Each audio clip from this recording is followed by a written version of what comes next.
आइए आज हम बात करने जा रहे हैं लाइफ साइकिल ऑफ स्टार्स यानी तारों के जीवन काल। अब आपके दिमाग में क्वेश्चंस हो सकते हैं कि क्या तारे भी हमारी तरह आपकी तरह और चीज़ों की तरह जन्म लेते हैं, यानी क्या तारों का भी जन्म होता है? क्या तारे भी धीरे धीरे करके बड़े होते हैं यानी जवान होते हैं? और क्या धीरे धीरे करके तारे भी बूढ़े होते हैं? और क्या धीरे धीरे करके मृत्युगामी हो जाते हैं? क्या उनकी भी डेथ होती है? ऐसे बहुत सारे क्वेश्चंस आपके ब्रेन में इमर्ज हो सकते हैं। तो आज उन्हीं सब जो क्वेश्चंस का जवाब लेकर के एक संक्षिप्त परिचय प्राप्त करने की कोशिश करेंगे हम the life cycle of stars यानी तारे का जीवन काल। अब हम जानने की कोशिश करेंगे कि आखिर तारे का जीवन काल क्या है। तो कुछ दिखाने की कोशिश करेंगे। पहले तो आपको, अगर आपकी निगाह यहाँ पर जाएगी तो आप ज़्यादा बेटर तरीके से इम्बाइब कर पाएंगे, अंडरस्टैंडिंग क्रिएट हो पाएगी, हम यूँ कह सकते हैं कि समझ पाएंगे। तो हम देख रहे हैं यहाँ पर जैसा कि लिखा हुआ है interstellar nebula. What do you understand by the term interstellar nebula? First of all you have to know about all these things. पहले तो ये जानना होगा कि वो इंटरस्टेलर नेबुला कुछ स्पेस साइंस की भाषा, जो हर सब्जेक्ट की एक अलग भाषा होती है। Physics, chemistry, mathematics, zoology, botany, बहुत सारे अलग अलग जो सब्जेक्ट्स होते हैं उनकी अलग अलग हैं, अपनी भाषाएं होती हैं। तो स्पेस की भाषा, सबकी भाषा स्पेस में आती है। तो हम देख रहे हैं कि स्पेस की भाषा कुछ थोड़ी डिफर हो सकती है, जो लोग फिजिक्स, केमिस्ट्री या फिर अन्य मैथमेटिक्स वगैरह से ना हो, लेकिन फिर भी साधारण तौर से समझेंगे तो समझ ही जाएंगे।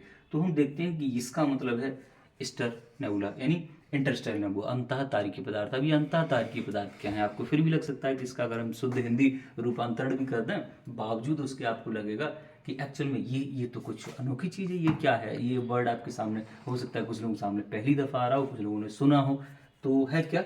अब हम देख रहे हैं अंतः तारकीय पदार्थ यानी इंटरस्टेलर नेबुला मीन्स क्या होता है कि जो स्पेस है, अंतरिक्ष है, जहाँ पर आप लोग तारों को देखते होंगे।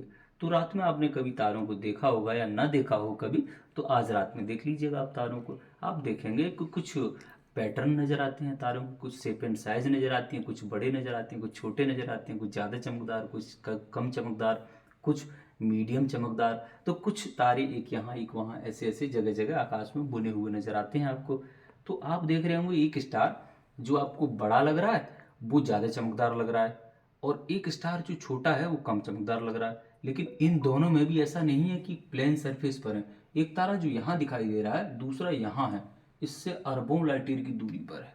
आकाश में ऐसे दिखाई देते हैं। और वहीं पर आप जहाँ तारों को देखें तो कुछ पैटर्न नजर आते होंगे, जैसे कि आपने सुना होगा सप्तऋषि के बारे में, उर्सा मेजर, उर्सा माइनर, ठीक है ना, लिब्रा और तुला। बहुत सारी जो कॉन्स्टलेशन है, कॉन्स्टलेशन क्या मतलब, उन्हें नक्षत्र ही कहते हैं। संस्कृत में उन्हें कहते हैं हम लोग नक्षत्र, और हिंदी में तारामंडल, इंग्लिश में कॉन्स्टलेशंस। अब वो है क्या कि आपने कुछ शेप एंड साइज, कुछ आकृति जैसी आकाश में सर तारों की एक एक बनती हुई छोटा सा नजर क्वेश्चन आएंगी। सर क्वेश्चन सर जी। सर कभी कभी हम देखते हैं आकाश में कि कुछ चमकीले तारे होते हैं और कुछ छोटे तारे होते हैं। हम्म। तो सर क्या ऐसा माना जाए कि जो चमकीला होता है वो छोटे से बड़ा है इसलिए चमक रहा है, या फिर कुछ और, क्या ऐसा कुछ? बिल्कुल, बहुत अच्छा क्वेश्चन क्रिएट किया है, लेकिन एक्चुअल में ऐसा होता नहीं है कि जो आपको बहुत चमकीला दिखाई दे रहा है वो बहुत बड़ा ही तारा हो। ऐसा भी होता है कि जो आपके पास है अगर कोई तारा, तो आपको ज़्यादा चमकीला दिखाई दे सकता है, और दूसरा तारा वो अरबों लाइट ईयर उस तारे से दूर है, तो वो आपको छोटा नजर आ सकता है। लेकिन हो सकता है कि वो तारा उस तारे से कई गुना बड़ा भी हो। जी। तो हम देखेंगे अभी तारों के बारे में ऑल अबाउट। तो ऐसा भी होता है कि जो आपको लग सकता है कि ये तारा जो है, जैसे कि डॉग स्टार, सीरियस वगैरह है, तो उसमें कई सूर्य समा जाएंगे। हमारे पड़ोस का तारा है, 4.54 लाइट ईयर की दूरी पर है, लगभग इतने साल लग जाएंगे वहां पर अगर स्पीड ऑफ लाइट यानी 3 लाख किलोमीटर इन ए सेकंड में, यानी 3 × 10⁻⁸ मीटर पर सेकंड की गति से अगर जाएंगे, तो अपने जो सबसे पड़ोस का तारा है, जिस तो सबसे पड़ोस का तारा तो सूर्य है, उसके बाद में हमारे सोलर सिस्टम का सबसे पड़ोस का तारा डॉग स्टार, सीरियस, या जिसे लुब्धक कहते हैं, ब्याग जिसका नाम है। तो देखेंगे कि वो दिखाई देता है शाम को। अब बहुत सारे तारे दिखाई देते हैं। उन तारों के कुछ पैटर्न्स, कुछ हमारे जो प्राचीन खगोल वैज्ञानिक थे उन्होंने उन पैटर्न्स को बांटा। जैसे 27 में बांट दिया, फिर जो टॉलमी वगैरह आए तो 40 तक लेके गए, फिर और खोजें हुई। तो अब हम देख पा रहे हैं कि कुछ आकृति नजर आती होंगी आपको रात में, कि एक तारा यहाँ, एक यहाँ, एक यहाँ। अगर हम पैमाना रख दें, तीनों एक सीध में आ जाएंगी, तो इसे ट्राइड कहेंगे, यानी त्रिकांड जिसे हिंदी में कहेंगे। तो वो है ओरायन, मृग निहारिका और मृग तारामंडल से जो है, ऐसी करके लेब्रा हो गया, डेनेब हो गया, अल्टेयर हो गया, वेगा हो गया। तो ये बहुत सारे मतलब 88 कॉन्स्टलेशंस में आज के according according to international astronomical union, अंतरराष्ट्रीय खगोल वैज्ञानिक संघ के द्वारा आज जो है वो तारामंडलों की संख्या को कर दिया गया है 88, यानी वो 88 भागों में 88 पार्ट्स में उन्हें डिवाइड किया गया है। कि जैसे आप देखेंगे कुछ आकृति बनती हुई नजर आएंगी, आप अगर देखेंगे आपको लगेगा कि यहाँ पर जो है 1 2 3 4 5 6 7 इस टाइप की आकृति ऐसे ऐसी ऐसी नजर आएगी। आपको लगेगा कि क्वेश्चन मार्क्स जैसा है, प्लस साइन जैसा है, तो वो है आपका सप्तऋषि तारामंडल। अब जो क्रतु और पुले हैं उनके बीच में जो दूरी आपको यहाँ से नजर आए उसको आप लोग जो है इतनी दूरी पर है वो, तो आपको लग रहा है इतनी दूरी पर है, इस दूरी को यहाँ से 1 2 3 4 5 गुना सीधी बढ़ा दें, आपको वहाँ पर पोल स्टार मिल जाएगा। तो ये पोल स्टार ढूंढने का बड़ा आसान तरीका, और भी बहुत सारे तरीके हैं। तो हम देखेंगे कि कुछ पैटर्न, कुछ आकृति, कुछ नमूने, कुछ शेप एंड साइज बनती हुई आकाश में नजर आती हैं। तो पुराने जमाने के जो लोग थे उन्होंने उनको कुछ जो पशु वगैरह हुए, एनिमल्स वगैरह हुए, जानवर हुए, उनके नाम पर उन तारामंडलों के नाम रख दिए बहुत सारी चीज़ों को। तो उन्होंने तो 27 और 40 तक ले गए थे, लेकिन अब हम 88 कॉन्स्टेलेशंस को फाइंड आउट करते हैं आईएयू के अकॉर्डिंग, इंटरनेशनल एस्ट्रोनॉमिकल यूनियन के अकॉर्डिंग। तो हम देखते हैं कि ऐसे ऐसे आकृति जो है तो बनती हुई नजर आएंगी। जैसे कि रात में ओरायन वाले 3 तारे हो गए, तो ऐसे ही बहुत सारे तारामंडल जैसे ऐसे आकृति बनती हुई नजर आती है तारों की, कुछ शेप एंड साइज जो आपको ब्रेन पर ऐसी इमेजेस क्रिएट हो सकती है। एक्चुअल में ऐसा है नहीं, लेकिन आप देखेंगे तो बहुत गौर से देखेंगे तो ऐसे लगेगा ये तारे यहाँ अगर इसको इससे मिला दिया जाए तो ये ऐसे हो जाएगा, ये पक्षी जैसा, ये स्कॉर्पियस बिच्छू जैसा, यानी यूं यूं एक तारा यहाँ यहाँ यहाँ एक यहाँ ऐसे करके। तो कुछ आकृति शेप एंड साइज बहुत देर तक देखते रहेंगे तो नजर आनी शुरू हो जाएंगे।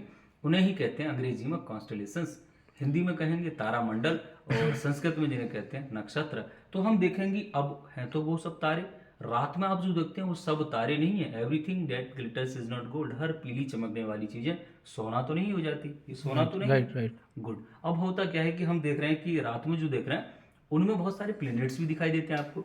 जैसे आजकल आपको दिखाई देगा कि जो आपका मून है उसके इस साइड में आपको जो है वो नजर आएगा हमारे सोलर सिस्टम का the biggest planet which is known as the Jupiter, यानी इतना बड़ा कि 1300 पृथ्वियां उसके अंदर समा जाएंगी। ऐसे ही रात में 5 प्लैनेट्स को मैंने अपनी पूर्व की प्राचीन जो ग्रंथमालाओं पे चर्चा की थी उस पर बता चुका हूं। तो आप लोग वो ग्रंथमाला देखेंगे तो आप लोग बेसिक से चीज़ों को समझ पाएंगे, एस्ट्रोनॉमी, एस्ट्रोफिजिक्स, स्पेस साइंस को। तो पहले वो ग्रंथमालाओं में आप थोड़ा सा जाएंगे तो बेटर तरीके से अंडरस्टैंडिंग क्रिएट होगी, क्योंकि हम लोग जो है अर्थ की कोर से लेकर के इसके मेंटल क्रस्ट से लेकर के फिर इसके जो है क्रस्ट पर आ गए, अब हम ऊपर की तरफ चल रहे हैं। सर सीरीज एक है। क्वेश्चन और सर, बिल्कुल माफ करिएगा। बिल्कुल चूंकि सर हम लोगों ने किताबों में पढ़ा था कि सूर्य स्थिर है और बाकी सभी ग्रह उसके चारों ओर चक्कर लगाते हैं। तो सर क्या मतलब नई खोजों के अनुसार ऐसा माना गया है कि सूर्य अभी भी स्थिर है या फिर वो भी किसी की परिक्रमा करता है? गुड। और भी क्वेश्चन? सर इसके अलावा सर एक और क्वेश्चन ये है सर कि हाइड्रोजन और हीलियम से सूर्य बना है सर। तो पूरे अर्थ पे जितने भी गैसेज हैं, मतलब जो बैलून वाला गुब्बारा होता है उसमें हाइड्रोजन और हीलियम भरने पे ही वो ऊपर जाता है और कोई गैस भरने पे नहीं जाता है। तो क्या ऐसा माने कि जो चीज़ जिससे बना होता है वो उसी की तरफ अट्रैक्ट होता है, यानी कि हाइड्रोजन हीलियम सन से बना है तो उधर ही अट्रैक्ट होता है? पहला क्वेश्चन जो आपने किया है रैंडम क्वेश्चन आपका बहुत अच्छा है कि एक्चुअल में जो है क्या घूम रहा है। हाँ। अब पहले तो आप ये समझिए, everything is moving in this universe from small particles to big celestial bodies. छोटे से छोटे, इन्फिनिटी स्मॉल स्मॉल, अनंत गुना छोटे से छोटे जो कण हैं वो भी मूवमेंट कर रहे हैं इस यूनिवर्स में। Right. और बिगेस्ट टू बिगर, बड़े से बड़ी जो बॉडीज है वो भी सब मूव कर रही हैं। अब है क्या, अलग अलग फोर्सेज हैं। तो हम देखते हैं कि एक्चुअल में हमारा ही सोलर सिस्टम की अगर हम बात करें, तारों की बात करें, जैसे रात में आप देखेंगे तो कुछ तारों के मध्य, तारों के बीच में कुछ तारे जैसे ही नजर आएंगे, प्लैनेट्स, 5 ग्रहों को हम लोग नॉर्मल आंखों से भी देख पाते हैं। तो ग्रह जो है वो जल्दी चलते हुए नजर आएंगे आपको तारों के कंपैरिजन में, ठीक है। तो आप पहचान लेंगे वो जो है रिफ्लेक्शन करते हुए या पर जो है चमक बिखेरते हुए वैसी नजर नहीं आएंगे, ब्लिंक करते हुए नजर नहीं आएंगे। तो आप पहचान सकते हैं कि ये जो है स्टार ना करके प्लैनेट है। तो उनके मूवमेंट से पहचान लेंगे, मूवमेंट उनके मुकाबले ज्यादा होगा। तो ये हो गया जो है एक हिसाब से पहचान हो गया।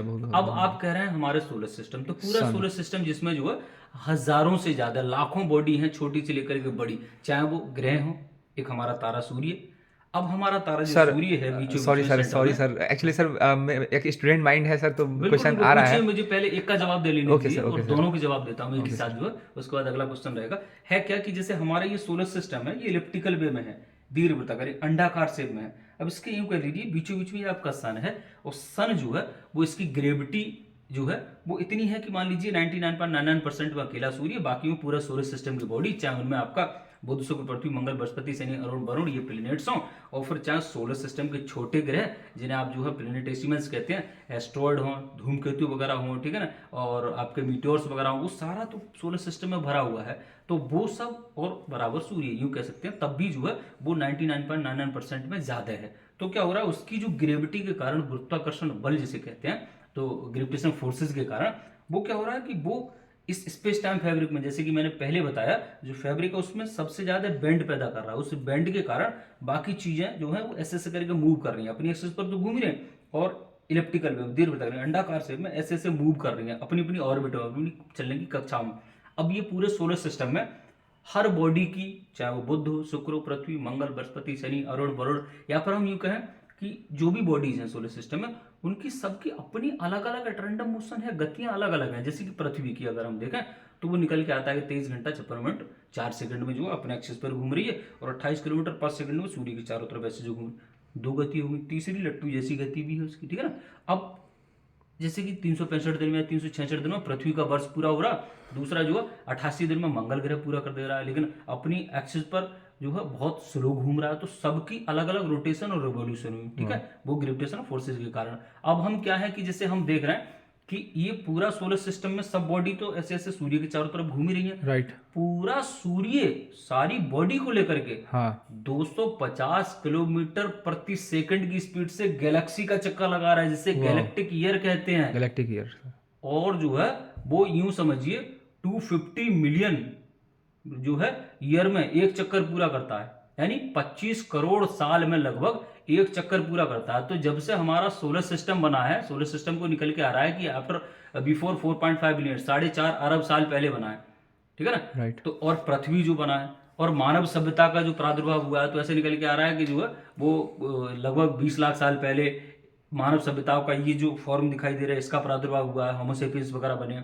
तो अभी तक हम फाइंड आउट कर पा रहे हैं कि जब से हमारा पृथ्वी जो बना है ना, और तब से एक चक्कर कंप्लीट नहीं हुआ, उसके अकॉर्डिंग जो कैलकुलेशन निकल के आ रही है, तो सोचिए मतलब 25 करोड़ साल लग रही है ना। तो ऐसे करके अब हम देख रहे हैं कि ये जो है वो सूर्य भी पूरे सोलर सिस्टम को लेकर के 250 किलोमीटर प्रति सेकंड की गति से ऐसे करके घूम रहा है। तो सब चीज तो घूम ही रही है इसमें। अब आपने तारों की बात की, तो तारे जो हैं वो एक्चुअल में बेसिकली जो है वो बने किससे होते हैं, हाइड्रोजन और हीलियम से। तो हाइड्रोजन और हीलियम का खेल क्या है ये समझिए। ये जो दिखा रहे हैं हम यहाँ पर इंटरस्टेलर नेबुला, अंतःतारिकी पदार्थ, इन अंतःतारिकी पदार्थ का मतलब होता है यहाँ पर बहुत सारी गैसेस भरी हुई हैं। जैसे कि आप रात में अगर खुली आंखों से, अगर आप गांव में रहते हैं, ग्रामीण एरिया में रहते हैं, तो आपको दिखाई देगा कि जो मैंने बताया कि 3 तारे हैं, 1 2 3 तारे एक रेखा में नजर आ रहे हैं, तो वहीं पर उसके पास में ये धूल के क्लाउड, स्मॉल जो है क्लाउड से नजर आएंगे, डस्ट पार्टिकल, एनर्जी भरी हुई स्मॉग जैसी, धूम धुप्पाड़ा जैसा ऐसा नजर आएगा वहां पर। तो आप गौर से देखेंगे तो वही जो है वो ओराइन नेबुला है, मृग निहारिका। अब निहारिका जो है वो उसका मतलब है कि ये भी वही है, यानी इसमें भी बहुत सारी डस्ट पार्टिकल्स होते हैं, बहुत सारी गैसेज होती हैं, एनर्जी होती है, डिफरेंट सोर्स ऑफ स्मोक्स वगैरह, बहुत सारी चीजें ये भरी हुई होती हैं। इसी को कह देते हैं इंटरस्टेलर नेबुला, यानी अंतःतारिकी पदार्थ, यानी यूं कहें birth place of the stars, तारों की जन्म स्थली, यानी नर्सरी ऑफ द स्टार्स। अब इस नर्सरी में क्या होता है कि हाइड्रोजन के बादल जो है, अब आप यहाँ के बजाय यहाँ देखने की कोशिश करेंगे तो बेटर अंडरस्टैंडिंग क्रिएट होगी। ये जैसे लिख रखा है a huge cloud of contracting hydrogen gases, मतलब हाइड्रोजन गैस के बादल जो हैं वो दब करके गर्म होना शुरू होते हैं। अब दबते कैसे हैं, वहां पर आप तो बैठ करके प्रेशर लगा नहीं रहा, हाइड्रोलिक प्रेशर मशीन पर तो आप बैठे नहीं है कि दबा दें भाई, वो जोर से नहीं हो रहा। गुड। तो क्या हो रहा है, ये ग्रेविटी जो गुरुत्वाकर्षण बल है वो क्या कर रहा है कि वो ये दिखा रहा है इधर चारों तरफ से फोर्स लग रहा है अंदर की तरफ। जैसे कि अगर इधर एंड कर दिया तो मतलब इधर जाइए, फिर इधर से कर दिया इधर आइए। अब चारों तरफ से अंदर जा रहा है तो इसका मतलब दिखा रहा है कि ये चारों तरफ से फोर्स लग रहा है, मतलब ग्रेविटी ने कोलैप्स कर रही है, दबा रही है। किसको? बहुत सारे क्लाउड्स हैं जैसे hydrogen, helium, neon, H, mercury, krypton, xenon, फ्लून वगैरह वगैरह के, उनमें से हाइड्रोजन की क्लाउड्स को जो है वो ग्रेविटी क्या कर रही है, वो दबा रही है, ऐसे करके प्रेशर लगा रही है, इकट्ठा कर रही है। तो जो प्रेशर लगाया तो पहले इतने प्रेशर लगाया तो इतने बीच में थे क्लाउड्स, और प्रेशर लगाया तो ये प्रोटोस्टार बन गया, माने कम बीच में आ गए। बहुत शॉर्ट में समझाने की कोशिश कर रहा है। अब क्या है कि अब जो है यहाँ पर धीरे धीरे करके क्या हुआ, और प्रेशर लगाया तो देखिए यहाँ पर इतने पॉइंट पर दिखा रहे हैं, यहाँ पर पहुंच गए। अब क्या हुआ, इसमें जो है कोर बनना शुरू हो गया, यानी आउटर कोर, और इंटरनल कोर्स यानी जो है वो कहेंगे कोर सेल बन गई, आउटर सेल बन गई। अब है क्या ये जो है यहाँ से हाइड्रोजन क्लाउड जो थे वो बादल थे, वो दब करके गर्म होना शुरू हुए। वो गर्म होते होते यानी प्रेशर लगा इन पे जी ऊपर से, तो हम प्रेशर लगाते हैं किसी चीज पे तो उसका टेम्परेचर बढ़ जाएगा, पी प्रोपोर्शनल टू टी। जो फिजिक्स के बंदे हैं या फिर जो साइंस के हैं वो थोड़ा बहुत जान रहे होंगे। तो जैसे अगर हम इसको अगर ऐसे दबाएंगे तो इस पर प्रेशर लगा रहे हैं, उसका भी टेम्परेचर बढ़ जाएगा ना, इसमें भी वाइब्रेशन होना शुरू हो जाएगा। तो जैसे अगर किसी चीज को पकड़ के, अगर आपको पकड़ के ऐसे करके दबाए आपका दोस्त, तो आपका भी दिमाग का टेम्परेचर बढ़ जाएगा, बोला अरे यार हटाओ हटाओ छोड़ो, तो आप भी हाथ पैर फेंकना शुरू करेंगे ना। तो क्या किया कि प्रेशर लगाया तो टेम्परेचर बढ़ा, आपके दिमाग में से टेम्परेचर बढ़ जाएगा। तो हम देख रहे हैं कि एक्चुअल में अब ये गुरुत्वाकर्षण बल जो है वो ग्रेविटेशनल फोर्स इस पर लग रहा है, ऐसे करके फोर्स लग रहा है उस हाइड्रोजन की क्लाउड पर, और उनने टेम्परेचर बढ़ाया। मतलब पहले क्या किया, प्रेशर बढ़ाया, प्रेशर के कारण टेम्परेचर जो है वो बढ़ना शुरू हुआ। यानी 10⁸ केल्विन जब टेम्परेचर पहुंच जाएगा इसमें एक सर्टन, तो इसके अंदर जो है वो गैसेस में, हाइड्रोजन के क्लाउड्स में थर्मोन्यूक्लियर फ्यूजन एक प्रोसेस होती है, स्पेस साइंस की भाषा में TNF, थर्मोन्यूक्लियर फ्यूजन, यानी नाभिकीय संलयन की प्रक्रिया उसके अंदर होनी शुरू हो जाएगी। यानी उसके जो नाभिक है न्यूक्लियस में ऐसे से करना शुरू कर देंगे, ऐसे से बहुत तेजी से। तो क्या होगा, हाइड्रोजन जो है वो हीलियम में फ्यूज होना शुरू हो जाएगी, यानी हाइड्रोजन हीलियम में फ्यूज होगी due to the process of thermonuclear fusion. तो दो छोटे नाभिक मिलकर के बड़े नाभिक का निर्माण करेंगे, संलयन होगा, यानी जुड़ रहा है, संलयन हो रहा है। तो हम देख रहे हैं कि ये जो है वो जुड़ने के कारण क्या होगा कि इसमें अपार ऊर्जा निकलेगी, मतलब बहुत सारी एनर्जी निकलना शुरू होगी वो चारों तरफ को।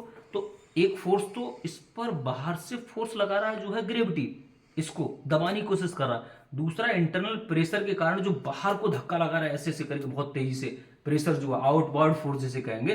तो दो फोर्स हो गए इसके अंदर, किसी तारे के अंदर जो है बेसिकली दो फोर्स काम करते हैं। एक तो ग्रेविटी इनवर्ड यानी अंदर की तरफ प्रेशर लगा के उसे दबा रहा, दूसरा अंदर जो प्रेशर है उसके अंदर, वो प्रेशर के कारण आउटवर्ड फोर्स बाहर को जो है रेडिएशन, धूप घाम विकिरण जिसे कहते हैं, वो ऐसे करके जनरेट कर रहा है। यानी अब चमक उत्पन्न होगी, अब चमक उत्पन्न होगी इस क्लाउड में, तो इसको कहेंगे एक स्टार यानी तारा। बधाई हो, तालियां हो जाएगी, आपके घर तारा चंद पैदा हुए हैं।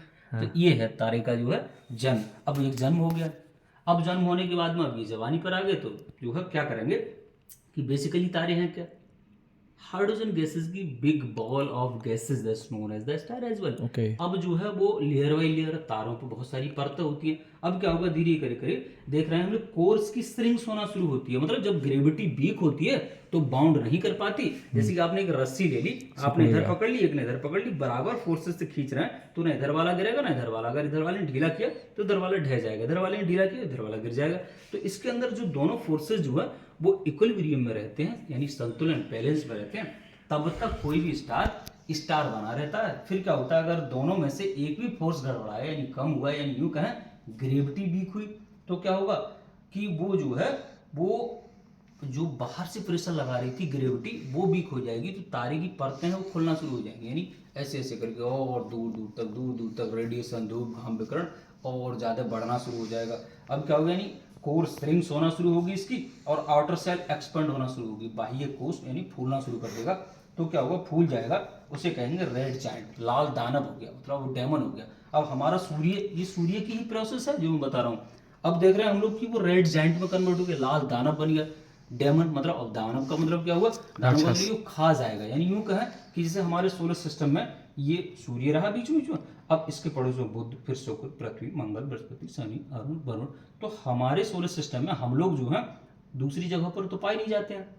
आपके रिलेटिव्स जो हैं वो क्या मरकरी पर रहते हैं, किसी रिलेटिव्स शायद नहीं रहते।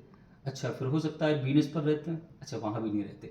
हम केवल और केवल हमारी प्रजाति जो पाई गई है अब तक वो धरती पर ही, स्वाभाविक सी बात है। तो हम लोग धरती पर रहते हैं, तो ये टेम्परेचर डे बाई डे बढ़ता जा रहा है। यानी यूं कहें कि जो है उसका जो है टेम्परेचर बढ़ेगा तो बढ़ता जाएगा। ये तो बहुत सारे स्टार्स पर रिसर्च करने के बाद निकल के आ रहा है कि इसका भी टेम्परेचर बढ़ेगा आगे वाले समय में। तो क्या होगा, ये जो टेम्परेचर बढ़ता जाएगा, बढ़ता तो बुध ग्रह को खत्म जला कर आके के हिसाब से धूल और गैसेस में कन्वर्ट कर चुका होगा। फिर शुक्र ग्रह, यानी कि पृथ्वी पर धीरे धीरे करके टेम्परेचर बढ़ेगा। तो क्या होगा, यहाँ जीवन संभव हो पाएगा नहीं। यहाँ पर जो एटमॉस्फेयर है, वायुमंडल है, वो यहाँ से लेकर के लगभग 36,000 किलोमीटर, 12 से 18 ट्रोपोस्फीयर टू एक्सोस्फीयर, जो 5 परतें हैं, उन परतों लेयर्स को, यानी जो वायुमंडल है उसमें बहुत सारी गैसेस, डस्ट पार्टिकल, एनर्जी जो है, और वो ऐसे करके घेरा बना हुआ है जिससे वायुमंडल यानी कि वो जल जाएगा। तो यहाँ पर क्या होगा, इस पर सीधा जो है लाइट पड़ेगी, यानी बहुत तेज रोशनी हो जाएगी, तो पृथ्वी पर जो महासागर है यानी पूरी पृथ्वी जो है 71% भाग पर तो जल है, 29% पृथ्वी है। यूएनओ के अकॉर्डिंग 93 कंट्रीज यहाँ पर, उनमें से अपना एक प्यारा भारत है।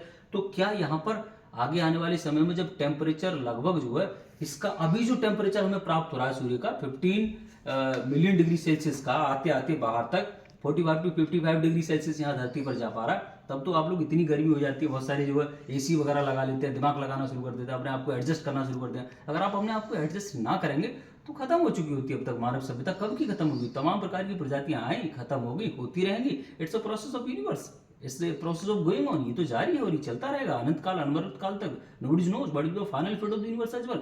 अब हम देख रहे हैं कि इसके कारण जो है वो रेडिएशन बढ़ता जाएगा, बढ़ते बढ़ते बढ़ते बढ़ते इतना बढ़ जाएगा। और अभी कितना प्राप्त हो रहा है, अभी इसका टोटल का सन की कोर के टेम्परेचर का यहाँ आते आते 2 बिलियंथ पार्ट, यानी 2 अरबवां भाग, मतलब नो नथिंग एट ऑल के बराबर यहाँ पर सूर्य की रोशनी आ रही है। तब तो इतनी गर्मी, हालत खराब हो जाती है, सोचिए। अब हम देख रहे हैं कि एक्चुअल में टेम्परेचर बढ़ता जाएगा, बढ़ते बढ़ते क्या होगा कि यहाँ पर जीवन संभव नहीं हो पाएगा। तो हम देख रहे हैं जब जीवन संभव नहीं होगा, ऐसा तो नहीं कि कल आप लोग जो बोरिया बिस्तर बांधे यहाँ से बैगेज बैगेज और मंगल ग्रह पर निकल लें, तो कल ऐसा मत करना कि हाँ सर ने बता दिया कि कल जो है निकल जाना यहाँ से, तो अभी नहीं।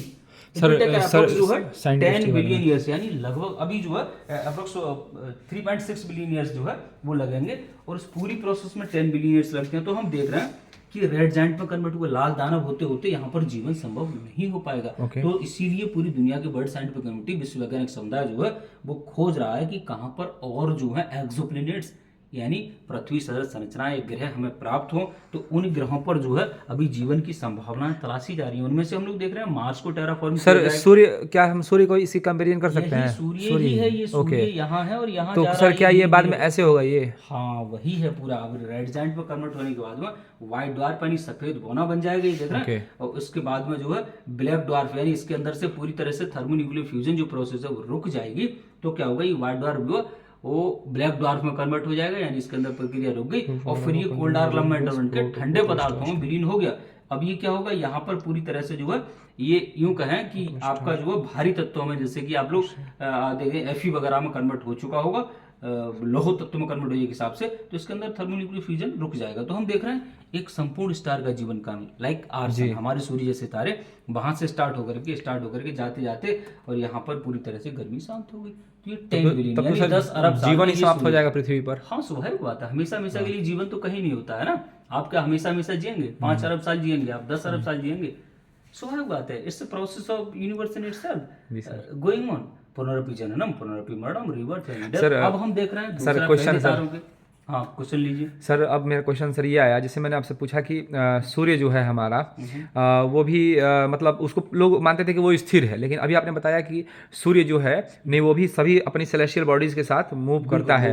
तो सर क्या हम ये माने कि जो हमारे पहले के जो ऋषि मुनि है उन्होंने सूर्य को एक ग्रह माना था, और क्या वो सही है? क्योंकि ग्रह भी परिक्रमा कर। हाँ गुड, बहुत अच्छा क्वेश्चन है ये, बहुत लोगों क्वेश्चन होता है, इसलिए मैंने अपने पूर्व की ग्रंथमाला में क्वेश्चन का जवाब पहले ही दे रखा है। मैं थोड़ा सा ब्रीफ कर दूं इस चीज के लिए।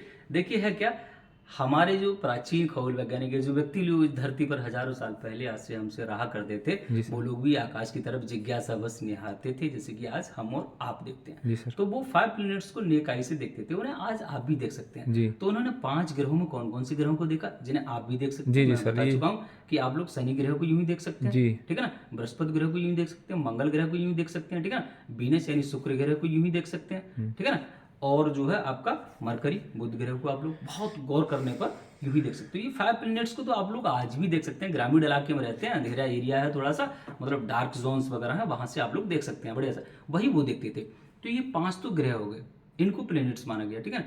लेकिन वो क्या करते थे कि जैसे वो देख रहे हैं कि अब उन्होंने ये 5 प्लैनेट्स तो हो ही गए, वो आज भी हैं, अब 2 उन्होंने और माने, सूर्य को भी उन्होंने ग्रह मान लिया और चंद्रमा को भी। तो सूर्य और चंद्रमा उनके द्वारा माने गए 2 ग्रह, 5 और 2 7। क्योंकि सर चंद्रमा भी तो किसी का परिक्रमा करता है, नहीं पृथ्वी का करता है।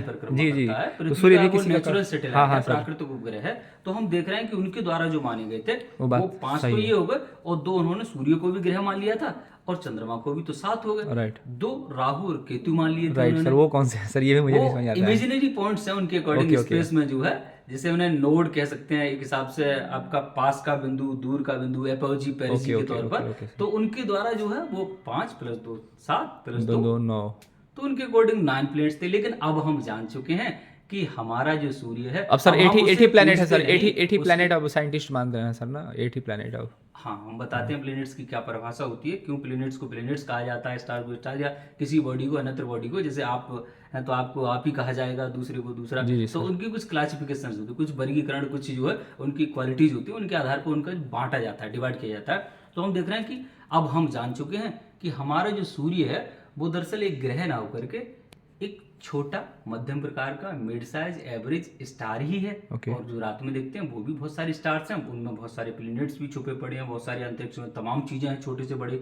तो हम देख रहे हैं कि वो लोग उसकी पूजा भी करते थे, क्योंकि स्वाभाविक बात है, आप लोग अगर आपको जीवन दाता लग रहा है ही है जीवन दाता, जी सूर्य सर। पृथ्वी पर जीवन दाता ही है। अगर सूर्य ना हो तो जीवन नहीं होगा। तो हमारे जो पूर्वज थे, हमारे जो वो पूर्वज, पूजना शुरू हाँ, कर जिस देते चीज से जीवन है उसी से, जैसे बिल्कुल पेड़ों सही से ऑक्सीजन मिलता है तो उनका स्वाभाविक बात है। तो संरक्षण, आप मान हाँ। सकते हैं ना, आप पूछते किसको हैं? जो राइट, आपसे राइट। बड़ा है। आपके सारे काम, अगर आपकी जो कोई भी परेशानी या कुछ भी है आपको नहीं हल हो रहा है, तो आप अपने से बड़े के पास जाएंगे ना, बड़े को खोजेंगे। बड़े का मतलब किसी भी तरीके से हो सकता है वो। अब धन में भी आपको पैसा चाहिए राइट, होगा, राइट। जिसके पास धन है वो आपसे बड़ा होगा, और जिसके पास माने चलो आपसे ज्यादा ब्रेन है उसके पास जाएंगे सीखने के लिए, तो वो आपसे बड़ा हुआ। तो स्वाभाविक बात है, ये नेचुरल प्रोसेस है कि हम लोग जो है वो बड़े को, तो वो उसको गॉड बना देते हैं ना चीजों को। जो लगभग जो आदमी व्यक्ति आपका कोई काम नहीं कर सकते, और आप जो है बाहर गए और बाहर जाकर के बैठे काफी देर तक, आपने आकाश की तरफ देखा, आपको लगा बोले यार ऐसा होना चाहिए, आप गए किसी के पास, काम हो गए, तो आप मानना शुरू कर देंगे किसी भी सत्ता को जो है, चाहे आप उसको अन्यत्र नामों से जो है बहुत सारे नाम दे सकते हैं आप, वो आपका अपना ब्रेन का जो है खेल है, हिसाब से मान्यता है अपनी अपनी। तो एक्चुअल में साइंस जो है वो इन सब चीजों को नहीं पढ़ना चाहती है, और होता भी नहीं है, क्योंकि वो प्योर अप्लाइड मैथमेटिकल फिजिक्स करती है, पहले चीजों को जानती है उसके बाद ही मानती सर। एक छोटा सा सर आखिरी क्वेश्चन सर, एक्चुअली सर मतलब मैं भी सर एक स्टूडेंट हूँ सर, एज अ विजिटर। हाँ, तो सर जैसे कि जो हम लोग सूर्य भगवान, मतलब कुछ लोग जो है सनातन परंपरा में सूर्य भगवान को जल देते हैं, जल H2O से बना, हाइड्रोजन प्लस ऑक्सीजन सर। तो सर क्या ऐसा माने कि जो जल है, जल देते हैं तो जो ऑक्सीजन है, हाइड्रोजन ऑक्सीजन एटमॉस्फेयर में रह जाता है, और जो हाइड्रोजन है वो मतलब सूर्य की तरफ अट्रैक्ट हो जाता है सर, या फिर सर ये मिथ है सर? देखिए, इसमें कुछ मिथ कुछ साइंस, यानी जी दोनों सर। चीजें हैं। जी सर। तो इसकी प्योर साइंस और मिथ को हमें समझना होगा, कॉम्बिनेशन के थ्रू चीजों को फाइंड आउट करते हैं। तो हम जैसे कि देख रहे हैं कि जो सूर्य से निकल के आ रही हैं पराबैंगनी विकिरण वगैरह हो गई, अल्ट्रावायलेट रेज हो गई, IR इंफ्रारेड वगैरह हो गई, और विजुअल लाइट्स वगैरह हो गई, मतलब बहुत सारे स्पेक्ट्रल फॉर्म में, स्पेक्ट्रम के तौर पे एक पूरा जो है पट्टी जैसी निकल के आ रही है हिसाब से, मतलब बहुत सारी लाइट्स जो हैं वो इनमें निकल के आ रही हैं।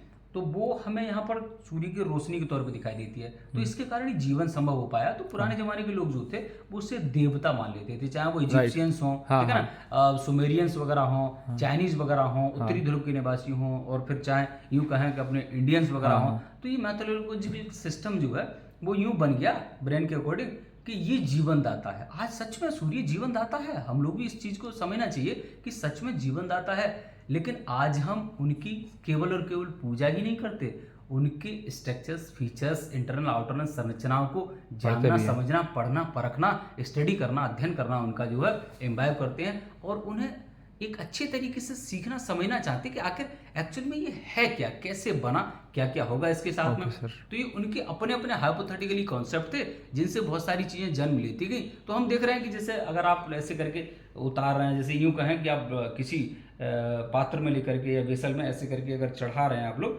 तो जो रेज आ रही हैं वो उन रेज में अभी तक ऐसा कोई प्रैक्टिकल नहीं है जो मैं बताने जा रहा हूँ, ऐसा कोई रिसर्च पेपर भी नहीं मिलेंगे आपको बहुत सारे कि हाँ भाई ऐसा ही होता है, लेकिन इट माइट बी हैपन, ऐसा हो सकता है, बहुत सारी संभावनाएं जताई जाती हैं। सर जहाँ तक, sorry sir to disturb you, sir जहाँ तक मैं मानता, मतलब हम लोग देखते हैं कि जो जल हम लोग देते हैं सर, अभी जो छठ का पर्व आया था, तो ये उसी समय पे दिया जाता है सर जिस समय पौधों को सबसे ज्यादा क्लोरोफिल मिलता है, यानी कि मॉर्निंग टाइम में और इवनिंग टाइम में जब लालिमा होती है। तो उस समय सर क्या वो हमारे साथ बेनिफिशियल भी होती होंगी हमारे एटमॉस्फेयर के लिए, हमारे लिए? एक्चुअल में क्या है, प्योर साइंस के अकॉर्डिंग अभी इसका कोई भी ऐसा रिसर्च वेरीफाइड नहीं आया है जिससे कोई भी साइंटिस्ट अभी वर्ल्ड कम्युनिटी का कह पाए कि हाँ इसका ये कॉन्सिक्वेंस हो जाए। जैसे कि अगर हम अर्थक्वेक की बात करें, इसकी बात करें, और बहुत सारी ऐसी फिनोमेना हैं कि जैसे जो है अर्थक्वेक्स वगैरह में हुए, तो हम लोग 20 से 20,000 हर्ट्ज की फ्रीक्वेंसी सुन पाते हैं, उससे नीचे की जो अपसरब हो जाती है, ठीक है ना, और अल्ट्रासोनिक सुपरसोनिक वगैरह हो जाती है, प्रासरब हो जाती है, नहीं सुन सकते। तो ह्यूमंस की लिमिटेशंस हैं, तो सारी चीज़ों को समझ पाना अभी इतना आसान नहीं हो रहा है, लेकिन हम देख रहे हैं कि एक्चुअल में हाँ इट माइट भी हैपन, ऐसा हो भी सकता होगा या फिर हो सकता है, उस पर रिसर्च करना बाकी है कि जैसे सुबह के टाइम में भूकंप ज़्यादा आते हैं, ठीक है ना, और आप लोग जुलाई से दिसंबर के बीच में भूकंप ज़्यादा आते हैं। अब सूर्य उस समय जो है उत्तरायण या दक्षिणायण का जो मैटर रहता है, ऐसा देखते हैं कि उसके कारण कहीं ऐसा तो नहीं है, अब उनसे जो है पहले कुछ वेव्स, माइक्रोवेव्स निकलती हैं, वो एटमॉस्फेयर में कुछ जो है ऐसा हलचल पैदा करती हैं, बहुत सारी रेडॉन गैस वगैरह और तमाम, तो वो बरसात होती है उसके बाद में, जो है जब अर्थक्वेक होने के बाद में, ये तमाम फिनोमेना अभी अनडिस्कवर्ड ही हैं। तो हम यूं भी कह सकते हैं, देख सकते हैं, फाइंड आउट कर सकते हैं कि एक्चुअल में जो हम चढ़ाते हैं, तो होता क्या है कि जैसे अगर वाटर जो है, पानी है, पानी पर पड़ करके आएंगे तो उनकी प्रॉपर्टीज तो चेंज होगी स्वाभाविक बात है। अगर कोई चीज़ जो है, जैसे आप लोग यहाँ खड़े हैं तो यहाँ पर ये चीज़ है, तो इसकी टाइम, टेम्परेचर, एम्बियंस के अकॉर्डिंग प्रॉपर्टीज में चेंज आएगा। इसी चीज़ को अगर दूसरी जगह ले जाए तब हम इस पर रिसर्च करें तो इसकी प्रॉपर्टी भी चेंज होगी, तो उसकी प्रॉपर्टीज में माइन्यूटली चेंजेस तो आएंगे ही आएंगे, स्वाभाविक सी बात है, लेकिन वो कौन से चेंजेस होंगे, बिग स्केल पर उनका क्या इफेक्ट होगा और इम्पैक्ट होगा, उसका भी रिसर्च होना बहुत बाकी है। तो हम दूसरा देखेंगे, यहाँ पर देखिए, ये तो आपने देखा कि सर